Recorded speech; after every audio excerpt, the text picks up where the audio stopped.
اعوذ باللہ من الشیطان الرجیم بسم اللہ الرحمن الرحیم ایاک نعبد و ایاک نستعین۔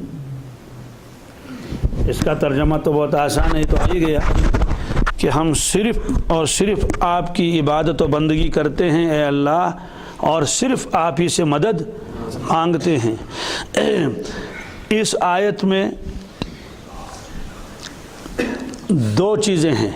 ایک تو اس میں اللہ تبارک تعالیٰ کی عظمت کا بیان ہے۔ کس کا؟ کہ اے اللہ عبادت کے لائق تو آپ ہی ہیں، ہم تو صرف آپ ہی کی عبادت کرتے ہیں، آپ ہی کی بندگی کرتے ہیں، آپ ہی کے سامنے سجدے کرتے ہیں اور کسی کے سامنے نہیں۔ معلوم ہے کہ آپ معبود ہیں، کیا ہیں؟ وَإِيَّاكَ نَسْتَعِينُ، ہم صرف آپ ہی سے مدد مانگتے ہیں اور کسی سے مانگتے بھی نہیں، لہٰذا آپ مستعان بھی ہیں۔ کیا؟ تو ایک اعتبار سے تو اس میں اللہ تبارک تعالیٰ کی تعریف ہے، کیا آپ معبود برحق ہیں اور اکیلے ہیں اور مستعان بھی آپ ہیں۔ دوسرے اعتبار سے اس میں دعا ہے، کیا؟ کہ میں تو آپ کا غلام ہوں، ہے نا، میں آپ کی بندگی کرتا ہوں اور میں آپ سے مدد مانگتا ہوں، آپ کے سوا میرا کون ہے جو میری مدد کرے۔ اب نعبد کا تذکرہ تو آ گیا، اب نستعین ہے، نستعین کا تذکرہ بھی آ گیا کہ اللہ کے نبی صلی اللہ علیہ وسلم نے ظاہری اعتبار سے بھی عام لوگوں سے مانگنا، بھیک مانگنا، ہاتھ پھیلانا، اس کو منع فرمایا۔ کیا فرمایا؟ فرمایا کہ بھائی جوتے کا تسمہ ٹوٹ جائے تو اللہ سے مانگو، اللہ کے ساتھ ایسا گہرا تعلق ہونا چاہیے، یہ آپ نے فرمایا۔ تو ایک تو ہے کہ کسی سے کوئی چیز مانگے ہے، آج تو موٹر ہے تو دوا چھپ، ظاہر سی بات ہے یہ تو دنیائی ضرورت ہے، یہ اس ممانعت میں نہیں ہے۔ لیکن کسی سے بیٹا مانگے، کسی سے رزق مانگے، کسی سے صحت مانگے، ظاہر سی بات ہے ڈاکٹر تو خود بھی بیمار ہو جاتے ہیں، معلوم ہے کہ صحت ان کے ہاتھ میں بھی نہیں۔ تو یہ فرمایا، اس لیے دعا جو ہے یہ بھی عبادت ہے۔ جب عبادت خاص ہو گئی کس کے لیے؟ اللہ تعالیٰ کے لیے، مثلا دعائیں بھی خاص ہیں کس کے لیے؟ اللہ تعالیٰ کے لیے۔ سوال ہے کیوں؟ نماز تو عبادت ہے، کیا دعا بھی عبادت ہے؟ کل تو اس کا تذکرہ آیا، الدعاء مخ العبادہ۔ کیا؟ دعا تو عبادت کا مغز ہے، دعا تو عبادت کا مغز کے معنی آتے ہیں جو اندر رہتی ہو، گری گوش ہے نا، مغز بہت قیمتی چیز ہے، کنشا جاد باوکن گوجن ہے نا۔ تو معلوم یہ ہوا کہ یہ جو دعائیں مانگی جاتی ہیں، گڑ گڑایا جاتا اللہ کے سامنے، ہاتھ جوڑے جاتے ہیں، دوستو یہ عبادت کا مغز ہے، یہ اصل عبادت ہے۔ بات سمجھ آ گئی؟ تو اس لیے فرمایا کہ دعا بھی خاص ہونی چاہیے کس کے لیے؟ اللہ تبارک تعالیٰ کے سامنے۔ اب دعا سے کیا کیا ہوتا ہے دیکھ لیجئے، یہ دعا، یہ حدیث ہے۔ عن ابی ہریرہ رضی اللہ تعالی عنہ قال قال رسول اللہ صلی اللہ تعالی علیہ وسلم لیس شیء اکرم علی اللہ من الدعاء، رواہ الترمذی و ابن ماجہ۔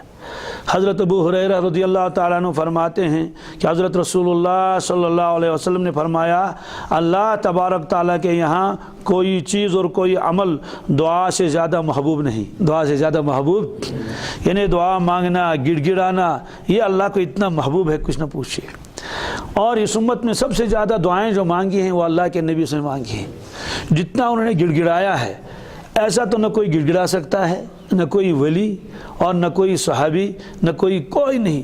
جیسی کیفیت اللہ کے نبی صلی اللہ علیہ وسلم کے اوپر طاری ہوتی تھی کس وقت؟ دعاؤں کے وقت۔ بدر کے موقع پر رات بھر آپ کے لیے چھپرا بنایا گیا تھا، عربی میں چھپرے کو عریش کہتے ہیں۔ کیا؟ عریش۔ تو ایک چھوٹا سا چھپرا بنایا گیا تھا، پڑ ہس کا صرف پڑ، اس میں اللہ کے نبی صلی اللہ علیہ وسلم رہے رات بھر، اور باقی صحابہ کرام تو آرام کر لیا، سو گئے، کیونکہ صبح جنگ تھی صبح، اور حضرت ابوبکر صدیق تو دروازے کے اوپر تلوار لیے ہوئے کھڑے تھے، ایسا نہ ہو کوئی حملہ کر لے، کیونکہ کافر بھی قریب میں تھے اور مسلمان ادھر کو تھے۔ آپ اتنے دعائیں آپ نے مانگی اور اتنا رویا اللہ کے سامنے، اللہ اکبر، کہ آپ چادر مبارک اوڑھتے تھے ایسے اور دعائیں مانگ رہے تھے، اتنی دعائیں مانگی اور اتنے دست مبارک اوپر اٹھا لیے کہ وہ چادر مبارک بھی نیچے گر گئی، اتنی آپ نے آہوزاری کی۔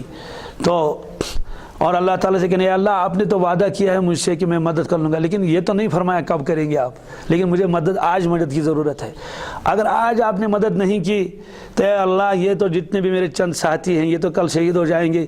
عجیب جملہ ہے، پھر اس روئی زمین پر آپ کا کوئی عبادت کرنے والا ہوگا نہیں، لن تعبد ابدا، سوال ہے کیوں؟ اس لیے کہ اللہ کے نبی وسلم کے بعد جب آئے گا ہی نہیں کوئی نبی تو پھر عبادت کون لوگوں کو سکھائے گا، بتائے گا؟ عجیب دعا۔ تو یہ چادر گرتی تھی تو اب ابو بکر صدیق وہیں پیچھے کھڑے ہوئے تھے، اٹھا کے پھر رکھ لی، کہا بس کیجئے، بس اے اللہ کی بس کیجئے، اب تو دعا قبول ہو گئی ہوگی۔ لیکن اللہ کے نبی وسلم پھر بھی مانگتے رہے صبح تک، کہاں تک؟ یعنی تہجد کا وقت ہوا وہاں تک، تہجد کے بعد پھر آپ نے مانگنا شروع کر دیا، بس اسی انداز سے اور بے چینی کے ساتھ۔ فجر کا وقت جب ہوا، صبح کا وقت، بس آپ اس چھپرے سے باہر نکلے اور بہت خوش تھے۔ تو فرمایا کہ ابشر یا ابا بکر، ابو بکر خوش ہو جاؤ۔ کہا کیوں؟ کہا کہ اللہ تعالیٰ نے قبول کی دعا، اللہ تعالیٰ نے دعا قبول فرمائی کہ جبریل امین علیہ السلام تو آ گئے ہتھیار لگائے ہوئے۔ کیا جبریل امین السلام چاہوں کیا ہتھیار تھا، معنی کو کہ ملک تھی اب۔ تو اور ایک آیت بھی لے کر آئے، سیہزم الجمع ویولون الدبر۔ اس کا مطلب تو یہ ہے کہ یہ جو لشکر آپ کے سامنے ہے، زبردست جری لشکر نظر آتا ہے اور سامان کے ساتھ لیس ہیں، اور صحابہ کرام تو اچانک نکلے تھے، ان کو معلوم بھی نہیں تھا آگے جنگ ہونے والی ہے، وہ تو اس ارادے سے نکلے بھی نہیں تھے ورنہ کچھ ہتھیار ساتھ لاتے۔ سیہزم الجمع، یہ لشکر شکست کھائے گا، ویولون الدبر، اور یہ بھاگ جائیں گے، یہ آیت بھی نازل ہوئی۔ بہرحال وہ چھپرا کہاں تھا؟ وہاں آج مسجد ہے، بہت وسیع مسجد ہے، مسجد عریش۔ کیا؟ بہت وسیع مسجد ہے، بڑی مسجد، اتنی شاندار اور عالی شان۔ تو اب تو بدر میں آبادی بھی ہو گئی ہے الحمدللہ، ایک چھوٹا موٹا قصبہ بھی بن گیا ہے وہاں۔ اب باقاعدہ 5 وقت کی نماز بھی ہوتی ہے، جمعہ کی نماز بھی ہوتی ہے، عالی شان مسجد ہے، بند رہتی ہے صبح کو فجر کے بعد، لیکن اگر کوئی وہاں جائے گا تو ان سے کہے گا تو کھول دو تو کھول بھی دیتے ہیں، ویسے نماز کے ٹائم تو کھلی رہتی ہے۔ اس لیے فرمایا اللہ تبارک تعالیٰ کو بہت محبوب ہے بندہ جب ان سے دعائیں مانگتا ہے۔ ایک روایت میں ہے کہ تقدیر کو اگر بدل سکتی ہے تو دعا۔ کیا سوال ہے کہ ہم نے تو سنا ہے کہ تقدیر چن بدل نہیں، اشنا بوزم تقدیر چن بدلن کی تقدیر تو بدلتی نہیں۔ اس کو لکھا تقدیر کی 2 قسمیں، کتنی؟ ایک قسم تو بدلتی نہیں، جیسے ایک شخص کو مرنا ہے فلاں تاریخ پر، کتنی دعائیں مانگو تو بہرحال تو مر جائے گا، اس کو تو اس زندگی اتنی لکھی ہوئی ہے، پھر بھی دعاؤں کا تو فائدہ مل جائے گا۔ لیکن بہت ساری چیزیں ایسی ہوتی ہیں، اس کو کہتے ہیں تقدیر معلق۔ کیا؟ تقدیر معلق کے معنی آتے ہیں اگر بندے نے دعائیں مانگی، اللہ کے سامنے گڑ گڑایا تو فلاں چیز ہم اس کو دے دیں گے، یا فلاں مصیبت ہم اس کو دور کر دیں گے۔ اس لیے اب تو ہم کو تو یہ معلوم ہی نہیں کہ تقدیر معلق میں کیا لکھا ہے اور تقدیر مبرم میں کیا لکھا ہے۔ اس کو مبرم کہتے ہیں۔ کیا؟ بندے کا کام ہے تو اس مانگے، بہت مانگے، گڑ گڑائے، روئے، تو دعاؤں کی وجہ سے اللہ تعالیٰ مصیبتوں کو دور فرماتے ہیں، اور جو چیز ابھی ملنے والی نہیں تھی وہ بھی مل جاتی ہے۔ اس لیے یہ فرمایا کہ اللہ تعالیٰ کو بہت محبوب ہے کیا؟ دعائیں مانگنا۔ دعا کبھی ضائع نہیں ہوتی ہے، دعا کبھی رد نہیں ہوتی ہے۔ ہاں دعا رد ہوتی ہے جو حرام کھانے والا ہو، کیا ہو، اس کی دعا قبول نہیں ہوتی ہے، ہوتی ہی نہیں بالکل۔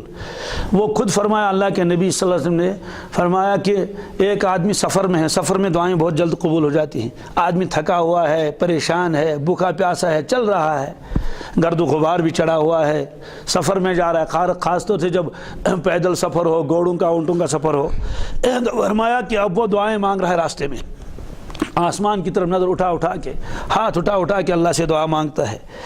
تو لیکن فرمایا وما کلو حرام، لیکن اس کا کھانا پینا حرام۔ کیا؟ وما کلو حرام ومشرب حرام وملبس حرام، حرام کے کپڑے پہنا ہوا ہے، حرام کھانا کھاتا ہے، حرام اس کے پیٹ میں پہنچ چکا ہے۔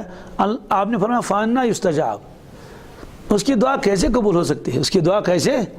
معلوم ہوا کہ حرام کھانے کے بعد آدمی چاہے خانہ کعبہ کا پردہ بھی پکڑ لے اور بہت گڑ گڑائے، اللہ تعالیٰ فرمائیں گے حرامی کا جو حرام کھانے والا ہو اس کی دعا تو میں قبول نہیں کروں گا۔ باقی کوئی بھی آئے، گناہ گار ہو، کچھ بھی ہو، اعمال زیادہ ہوں کم ہو، دعائیں قبول ہو جاتی ہیں۔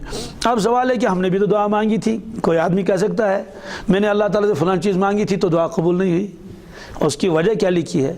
اس کی وجہ فرمائی اللہ کے نبی صلی اللہ علیہ وسلم نے کہ یا تو وہی چیز مل جاتی ہے جو اللہ سے مانگی، آدمی کو پتہ چلتا ہے کہ میری دعا تو قبول ہو گئی، یا اللہ تبارک تعالیٰ کوئی مصیبت دور فرماتے ہیں اس دعا کی برکت سے، دعا کی برکت سے وہ مصیبت دور ہو گئی تب بھی تو نفع پہنچا۔ تیسری چیز ہے اگر اللہ تبارک تعالیٰ دنیا میں اس کو کوئی اس کا بدلہ نہیں دیں گے تو اس کو آخرت کے لیے رکھیں گے محفوظ، کہ یہ تمہیں بعد میں دے دیں گے، یہ چھنا جی پی فنڈ سٹن زبردستی کمن ملازمن، حالانکہ ملازمت سے بات ہے آج لگی ہمیں ضرورت قربان کا ٹھوس انہوں نے نا، لیکن وہ کیوں بند رکھتے ہیں اس کا، کہتے ہیں آج نہیں دیں گے بند، حالانکہ اس کا تو حق ہے، بند کر کے رکھتے ہیں کہ جب تم بوڑھے ہو جاؤ گے، جب تمہارا مکان بنانا ہے ایک ساتھ ہم اتنے لاکھ آپ کو دے دیں گے۔ معلوم ہوا کہ گورنمنٹ اس پر ظلم نہیں کرتی ہے بلکہ اس میں تو اس کا نفع ہے، پھر جب اس کو ایک ساتھ ملتے ہیں 6 لاکھ 8 لاکھ تو بڑا خوش ہو جاتا ہے، نہ تو ایسے سے پیری بھی نہیں خارج گمت، تو اللہ تعالیٰ فرماتے ہیں کہ ذخیرہ بھی تو ہونا چاہیے تمہارے لیے، اتنا تو میں نے آخرت کے لیے رکھا ہے۔ کس کے لیے؟ آخرت کے لیے۔ تو آخرت میں جب آدمی پہنچے گا زبردست ثواب دیکھے گا، حیران ہو جائے گا، فرشتے سے پوچھے گا یہ ثواب کیسا، کہیں گے یہ تو تمہاری دعائیں ہیں، کہ اچھا یا اللہ کاش دنیا میں ایک دعا بھی قبول نہ ہوئی ہوتی، ساری کی ساری آج مل جاتی، کیونکہ جب آدمی جی پی فنڈ نکالتا ہے نا، کہتے ہیں کہ نم 8 لاکھ درے وائی بھی جوڑا نہیں رہن، بات سمجھ آ گئی، اس وقت جب ضرورت ہوتی ہے۔ تو یہ آپ نے فرمایا کہ دعا کبھی رد نہیں ہوتی ہے، یا تو وہی چیز ملتی ہے جو مانگی، یا مصیبت آنے والی تھی آنے سے پہلے ہی کیا وہ ٹل گئی، یا آخرت کے لیے اس کو ذخیرہ کر دیا گیا، یہ صلی اللہ علیہ وسلم نے فرمایا۔ ایک روایت ہے بہت عجیب، کیا سن لیجیے روایت کیا ہے۔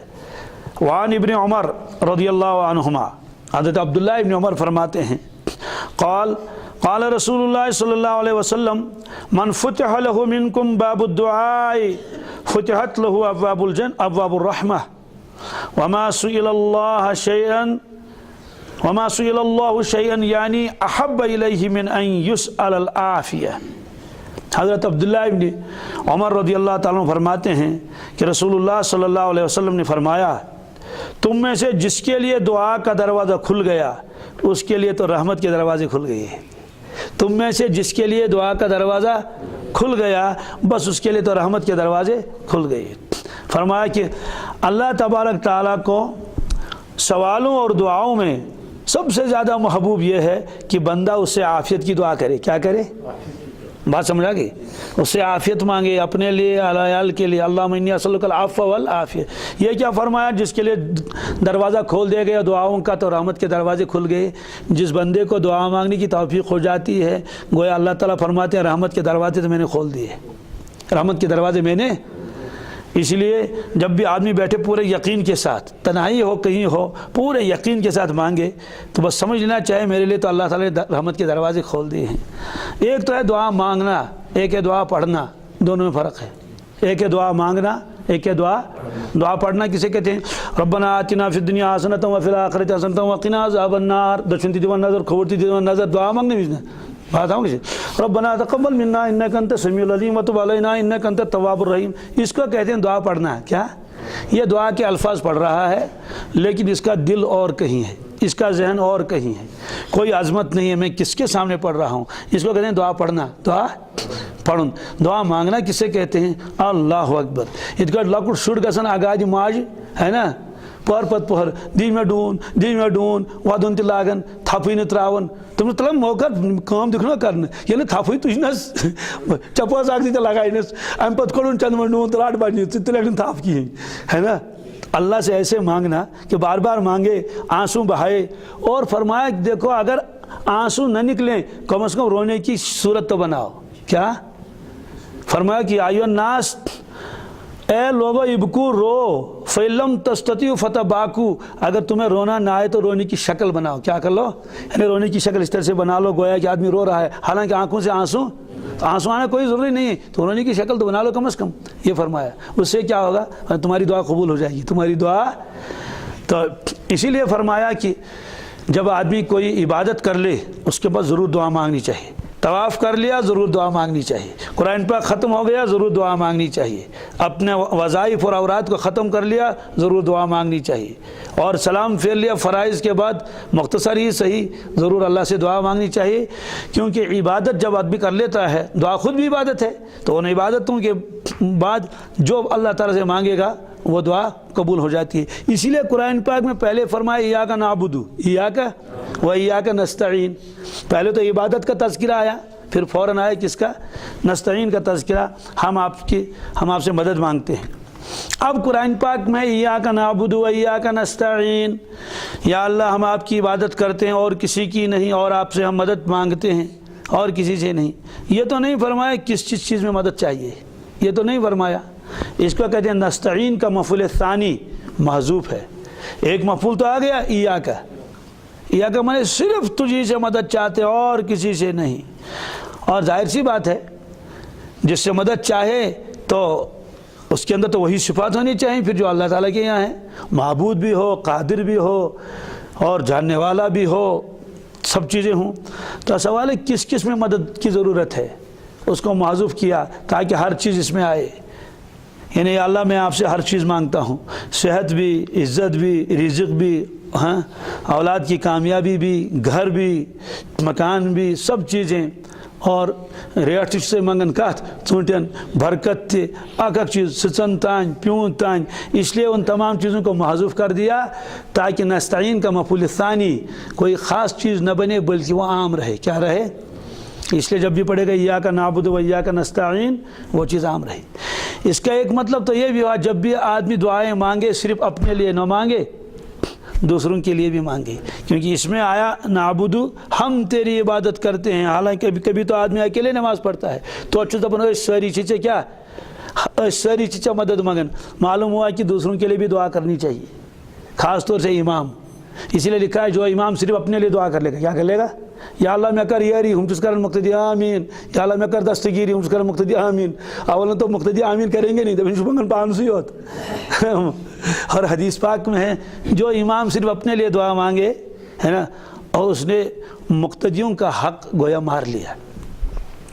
یعنی ام کو مقتدی یا سے پاس لحاظ کی ہیں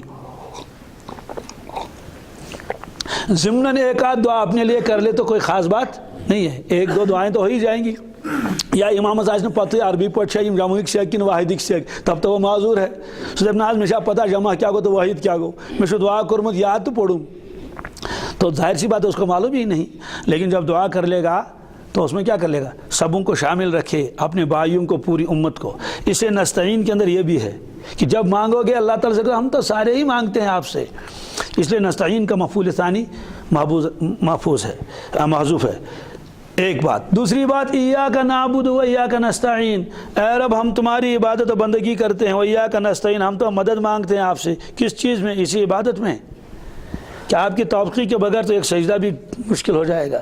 ژٕ کر اَسہِ مدد تاکہ فجرس پر تہِ آسو ہٮ۪کان ؤتھِتھ. ژٕ کر مدد أسۍ ہٮ۪کو روزدر تہِ روٗزِتھ. معلوم ہوا کہ عبادت مقصود اعظم ہے. کیا ہے؟ اللہ کی بندگی.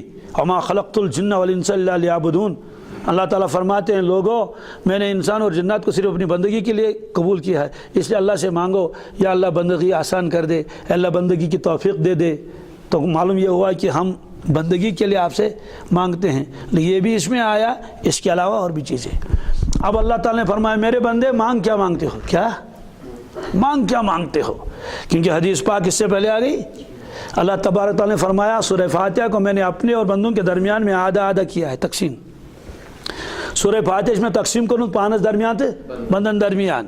کیا ہے اس میں؟ آدھا حصہ تو بندے کا، آدھا تو میرا ہے. بندہ کہتا ہے الحمدللہ رب العالمین، الحمدللہ رب تمام تعریف رب العالمین. اللہ تعالیٰ جواب دیتے ہیں حمدنی عبدی، فرشتوں دیکھو میرے بندے نے میری تعریف کی. اب اس نے کہا الرحمن الرحیم، تو اللہ تعالیٰ فرماتے اثنا علی عبدی، میرے بندے نے میری ثنا خوانی کی. کیا کی؟ اب وہ کہتا ہے مالک یوم الدین، اے پروردگار آپ تو قیامت کے دن کے مالک ہیں. تو اللہ تعالیٰ فرماتے ہیں مجدنی عبدی، میرے بندے نے میری بزرگی بیان کی کہ میں مالک یوم الدین ہوں. اب وہ کہتا ہے ایاک نعبد و ایاک نستعین، اے رب ہم آپ کی بندگی کرتے ہیں، آپ سے مدد مانگتے ہیں. اللہ تعالیٰ فرماتے ہیں کہ ھذا بین و بین عبدی، یہ ٹکڑا تو میرے اور بندے کے درمیان تو مشترک ہے. کیسے مشترک ہے؟ اس میں دو چیزوں کا تذکرہ آ گیا. ایک تذکرہ عبادت کا، ایک تیسرا مدد کرنے کا. کس کا؟ کہتے بندے عبادت تو آپ نے کر لی، اپنا کام تو آپ نے پورا کر لیا، اب رہا مدد والا مسئلہ وہ تو میں کروں گا. وہ تو چکر پانی کام وہیں کر وہ.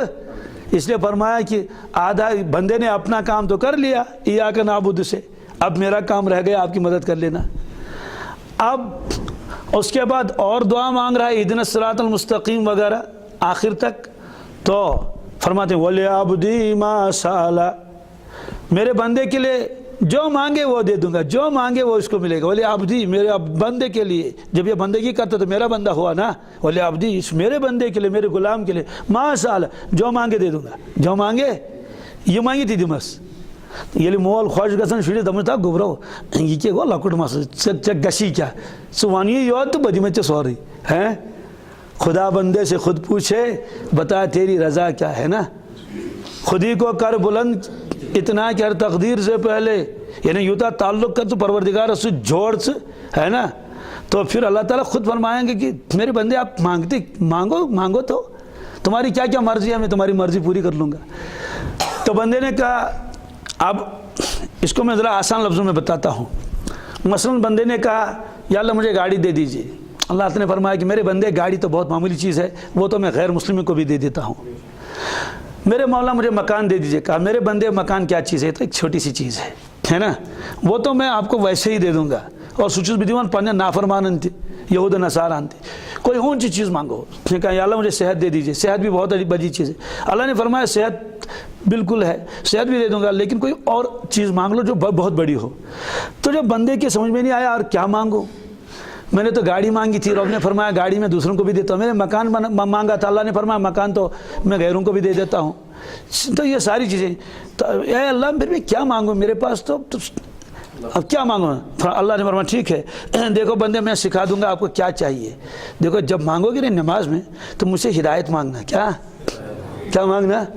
اس لیے ایاک نعبد و ایاک نستعین کے بعد نہ روٹی مانگنا، نہ مکان مانگنا، نہ کپڑا مانگنا، نہ نوکری مانگنا، کچھ بھی نہیں، ہدایت مانگنا۔ اس لیے کہو اہدنا الصراط المستقیم، اہدنا الصراط بس مجھے صراط المستقیم مانگو، ہدایت، اس سے بڑی کوئی چیز نہیں۔ جب تمہیں ہدایت مل جائے گی ساری چیزیں تمہاری ہیں، ساری چیزیں۔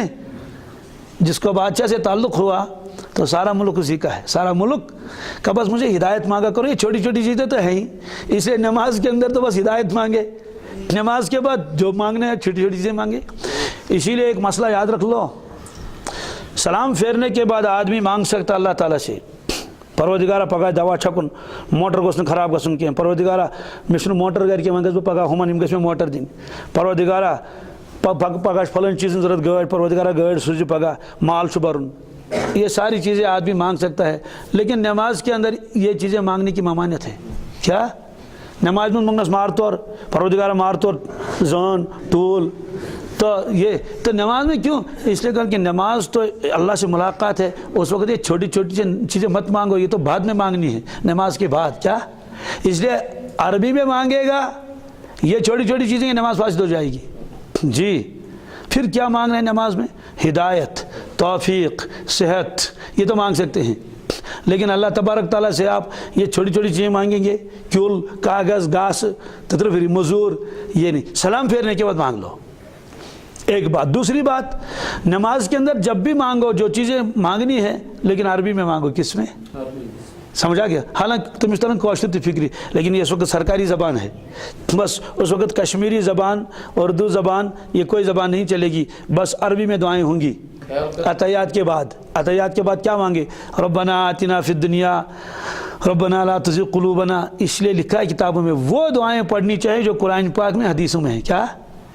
یا قرآن پاک اور حدیث پاک کے مشابہ ہیں، چاہے وہ اپنی زبان سے بھی مانگے، عربی میں، عربی پر اگر عبور ہے تو یہ، کشمیری میں نہ مانگے۔ سلام پھیرنے کے بعد جو کچھ مانگنا ہے وہ مانگ لو، ہر چیز، جوتے کا تسبیح بھی مانگ لو۔ تو نماز چونکہ اہم چیز ہے، اس لیے فرمایا اللہ تعالیٰ نے میرے بندے تو کیا مانگے گا، پتہ نہیں کیا کیا مانگے گا، جو اصل چیز ہے تو وہ رہ گئی، جو اصل چیز ہے۔ اس لیے میں آپ کو سمجھا دیتا ہوں، اے اللہ کیا، دیکھو جب تم ایاک نعبد و ایاک نستعین پڑھ لو گے تو مجھ سے ہدایت مانگنا۔ کیا؟ بس کہہ دینا اہدنا الصراط المستقیم، اہدنا الصراط یہ ہدایت اتنی اہم ہے آپ کے لیے، جب تک تم زندہ رہو گے تب تک مانگتے رہنا، تب تک۔ اب مسئلہ آیا کہ ہدایت کس کو کہتے ہیں، اس کے درجات کیا ہیں، وہ انشاءاللہ اس کا بیان آگے تفصیل کے ساتھ آ جائے گا۔ کس میں رکوع میں؟ نماز میں نہیں، دل میں تو الگ ہے۔ اصل وجوہات ہے کہ نماز جو ہے نا نماز تو اللہ تبارک تعالیٰ کی بندگی کس کے ساتھ تو توجہ ہے اللہ ہی کی طرف، البتہ صرف عطیات کے بعد دعاؤں کا محل ہے۔ اصل میں رکوع جو ہے صرف اللہ تعالیٰ کے سبحان ربی العظیم پڑھنے کے لیے ہے کہ اس میں صرف اللہ کی عظمت کا بیان ہو، اور سجدے میں سبحان ربی الاعلیٰ ہو، اور قیام میں سورہ فاتحہ اور دوسری صورتیں ہوں، اور اس کے بعد عطیات میں پہلے اللہ کی حمد و ثنا ہو، عطیات، اس کے بعد درود شریف ہو۔ اب اس کے بعد اب نمبر آیا کس کا؟ دعا۔ اصل میں اللہ تعالیٰ نے دعاؤں کے حصہ خود رکھا ہے کس میں؟ نماز میں، لیکن اس کی جگہ متعین ہے، اس کی جگہ ہر چیز کی جگہ متعین ہے۔ اب آپ نے اللہ اکبر کرنے کے بعد اگر آپ قیام میں دعائیں مانگیں گے، اللہ تعالیٰ فرمائیں گے دیکھو یہ جگہ قیام دعا مانگنے کی نہیں ہے۔ اگر آپ نے رکوع میں مانگ لیا، سجدے میں، البتہ نوافل میں، کس میں؟ نوافل میں ثابت ہے اللہ کے نبی صلی اللہ علیہ وسلم کبھی سجدے میں دعا مانگتے تھے، کس میں؟ نفل نمازوں میں، یا ویسے ہی خالی سجدہ کیا اس میں دعا مانگی آپ نے، اس کی اجازت ہے۔ لیکن جو فرض نماز ہے، جو سنتیں ہیں، اس میں وہی پڑھ لو جو اس کا حق ہے۔ کیا؟ رکوع میں سبحان ربی العظیم، البتہ 3 ہی مرتبہ نہیں، زیادہ مرتبہ پڑھ سکتے ہیں، لیکن طاق مرتبہ کیا؟ 3 مانگو، 7، 3، 9، 11، 13، 17، اس طرح سے جتنی۔ اب یاد کیسے رہے گا؟ اس کے لیے بہترین شکل یہ ہے، کیا؟ پہلے سانس میں تو 1 مرتبہ پڑھ لو، کیا؟ سبحان ربی العظیم، اس کے بعد ہر سانس میں 2 مرتبہ۔ اب گننے کی ضرورت، بات سمجھ آ گئی؟ تو وہ تو طاق ہو جائے گا نا، پہلے سانس میں 1 مرتبہ، اگر 2 سانس لے تو 3 ہو جائیں گے، اگر 3 سانس لیں گے تو 5 ہو جائیں گے، اگر تو اس طرح سے وہ چلتا رہے گا۔ یا پہلے سانس میں 3 مرتبہ، اس کے بعد ہر سانس میں 2 مرتبہ، تو زیادہ پڑھ سکتے ہیں۔ طاق کا خیال رکھے رکوع میں بھی اور سجدے میں بھی، اس لیے رکوع اور سجدہ متعین ہے اللہ تبارک تعالی عظمت اور کبریائی کے بیان کا۔ اور دعا کا محل کیا ہے؟ عطیات کے بعد۔ اسی لیے جب پہلے حمد ثنا کرے گا، اس کے بعد جو عطیات آ گیا وہ آخر میں رکھیے دعا۔ ایک بات اور سن لیجئے، یہ بہت اہم بات ہے، کیا؟ فرض نمازوں میں تو دعا مختصر مانگنی چاہیے عطیات کے بعد۔ کس کے؟ عطیات میں درود شریف پڑھ لیا، رب اجعلنی مقیم الصلاۃ ومن ذریتی ربنا وتقبل دعا، یا رب انی ظلمت نفسی ظلما کثیرا یا ربنا آتنا، بس۔ لیکن اگر آپ اکیلے نماز پڑھتے ہیں، کیا؟ اکیلے جتنی دعائیں آپ کو یاد ہیں وہ سب پڑھ لیجئے عطیات میں درود شریف کے بعد۔ ربنا لا تزغ قلوبنا ربنا لا تؤاخذنا، اس کی وجہ یہ ہے کہ وہ جگہ ہے دعا کے قبول ہونے کی، کیونکہ ابھی آدمی سلام نہیں پھیرتا ہے۔ اس کی وجہ کیا ہے؟ حدیث پاک میں جب تک آدمی نماز میں رہتا ہے، سلام پھیرنے سے پہلے تک اللہ تبارک تعالیٰ کی ایک خاص رحمت کی نظر اس پر پڑتی ہے۔ اسے معلوم ہوا کہ اس وقت تو جتنی دعائیں یاد ہیں اتنی دعائیں پڑھنی چاہیے، جیسے آپ نفل نماز پڑھتے ہیں یا سنتیں پڑھ لیتے ہیں یا اکیلے فرض نماز پڑھ لیتے ہیں، وہ تو صرف مقتدیوں کی وجہ سے ہے کہ زیادہ نماز لمبی نہیں ہے۔ لیکن اگر اکیلا نماز پڑھتا ہے تو جتنی دعائیں یاد ہیں آپ درود شریف کے بعد پڑھ لیں، رب اجعلنی بھی پہلے پڑھ لیں، ربنا آتنا پڑھ لیں، ربنا لا تزغ قلوبنا پڑھ لیں، ربنا لا تؤاخذنا پڑھ لیں۔ جتنی دعائیں آپ کو یاد ہیں وہ کیوں؟ وہ جگہ ہے دعا کے قبول ہونے کی، اسی لیے اس دعا کو آخر میں رکھا ہے۔ تو اس وقت آپ بہت دعائیں مانگ سکتے ہیں، کیونکہ سلام پھیرنے سے پہلے تک اللہ تبارک تعالیٰ کی خاص نظر اور رحمت رہتی ہے اس پر۔ سلام پھیر دیا پھر بھی اللہ کی نظری تو ہیں، لیکن وہ والی بات نہیں ہے جو والی بات اس وقت تک ہے۔ یہ روایت ابو داؤد شریف میں ہے۔